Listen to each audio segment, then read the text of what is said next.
এই বাইকটা একটা বাজাজ কোম্পানির বাইক 125 ডি স্কোয়ার বাইক। এই বাইকটা আমাদের ওয়ার্কশপে নিয়ে আসছে সার্ভিসিং করার জন্য। এই বাইকটা এত পরিমাণ কাদা ময়লা মনে হয় যে আফ্রিকা জঙ্গল থেকে উঠে নিয়ে আসে।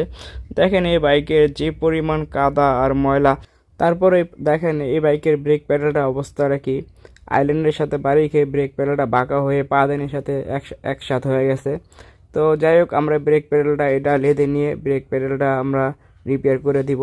বাইকে বলছিলাম যে ব্রেক প্যাডেলটা চেঞ্জ করে দিই, বাইক বলতেছে বাজেটের সমস্যা, তারপর অন্য সমস্যা আছে, যেমন উনশেডটা আপনার পুরো উনশেডে ক্লাম ভাঙা, হেডলাইটের ভিতরেও ভাঙা।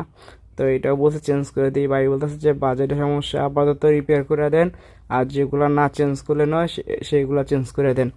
তো আমরা যেটি রিপেয়ার করার সেটি রিপেয়ার করে দিতেছি, আর যেগুলো একেবারে চলবে না তো সেগুলো আমরা চেঞ্জ করে দিতেছি।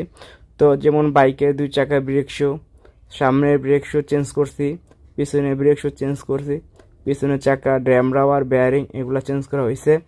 তারপরে আমরা যে কাজটা করব, হেডের এখানে মোবিল লিক করতেছে, হেডটা খোলাবো।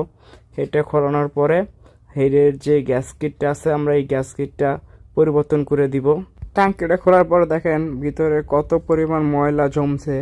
তো এটা মনে হয় কখনো সার্ভিসিং করা হয়নি, ফার্স্ট টাইম সার্ভিসিং করা হচ্ছে। তো যাই হোক, আমরা গাড়িটা আগে ওয়াশ করে নিলাম, ভিতরে যে পরিমাণ ময়লা ছিল এই অবস্থা কাজ করতে সমস্যা হইতেছে। তো আমরা বাইকটা আগে ওয়াশ করে নিলাম। তো ওয়াশ করার পরে দেখেন মোটামুটি গাড়ির লুপটাও মোটামুটি চেঞ্জ হয়েছে, যে পরিমাণ ময়লা ছিল ময়লা এখন আর নাই।